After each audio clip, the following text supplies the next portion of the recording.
Breaking news, Kawhi Leonard has been traded by the Spurs to the Toronto Raptors. I'm not sure. If you think Kawhi's gonna be mad that he's in Toronto now, wait till he finds out about Canadian taxes. I don't know. Yo, what's up with y'all, man? I hope you're doing good. If you're new and you're a fan of the NBA, subscribe to this channel. So let's get straight into it. Money longer, shut up bros, and keep my eyes in the sky, cause that's where I'm moving.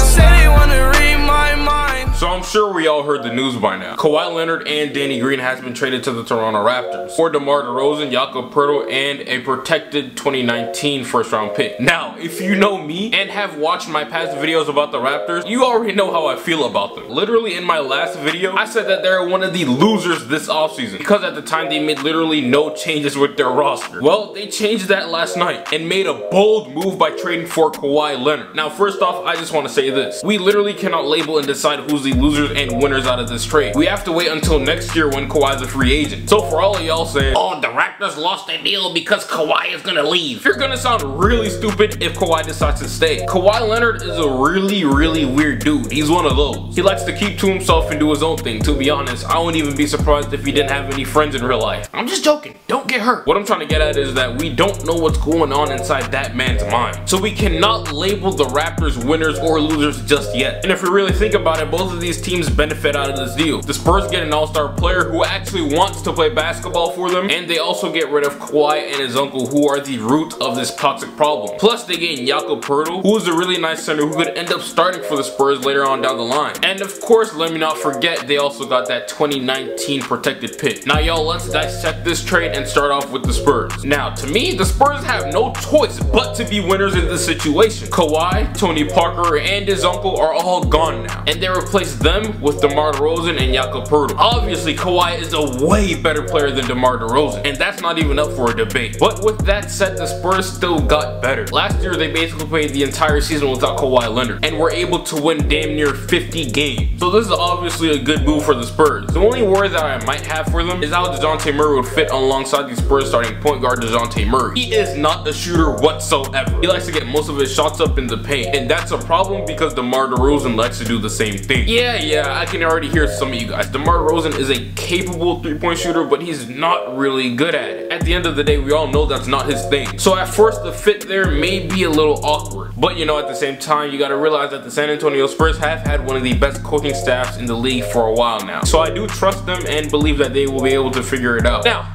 DeMar DeRozan, let's talk about him for a second. I have been critical as hell these past few months to DeMar DeRozan. We know this. But him being on the Spurs should help him in his development. He'll be playing under one of the best basketball minds ever, Greg Popovich. And I could honestly see his game improve while he's there. DeMar is in his prime. We're about to witness peak DeMar these next 2-3 years. And maybe he could take that next leap in the San Antonio Spurs system. You never know. Now let's shift our focus away from the Spurs and talk about the Toronto Raptors. Toronto just put their entire future on the line for a guy who's letting his uncle basically control his career and has already made it clear that he wants to play for some team in California, either the Lakers or the Clippers. The Raptors gave up their guy for Kawhi. Now this is obviously an upgrade, alright? But this upgrade right here may only last for 1 year. And is it really worth it? Giving Raptors fans hopes for a championship for just 1 year and possibly going into rebuild mode after this season and becoming irrelevant again? I don't know, man. I think this is way too risky. These are the type of moves that their GM makes though. Masai Ujiri is the same exact guy who traded away Carmelo Anthony when he was a top 10 player in the NBA, of course. Masa is not new to these blockbuster trades. He's been there, done that. But this move right here could end up costing him his job. All it takes for Kawhi to leave is just a talk with his uncle, and he could be out of there within months. And if that ends up happening,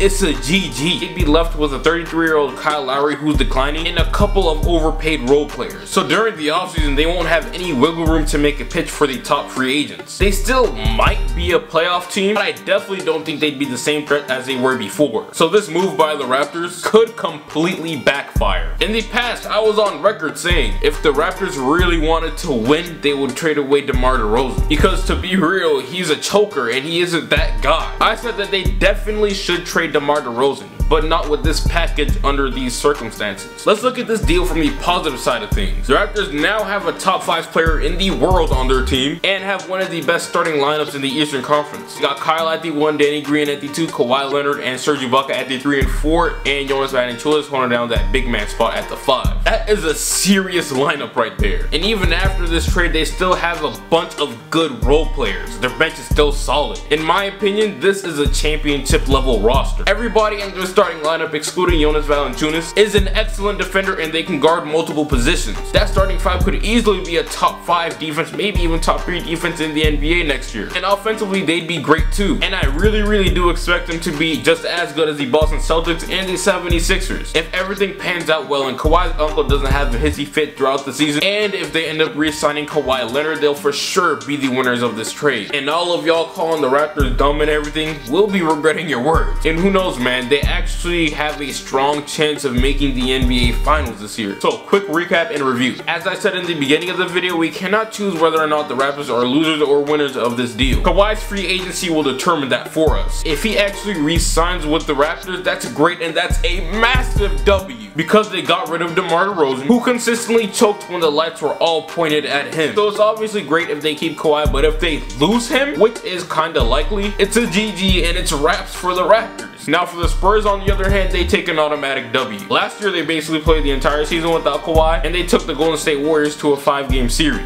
with basically a bunch of role players and LaMarcus Aldridge. And now they added a 4-time All-Star and also a nice role player in Jakob Poeltl. The San Antonio Spurs took a W. But this is the end of the video, man. Let me know what you guys think. I appreciate you for watching. Let me know what you think in the comments. Leave this video a like, and I'll get right with you.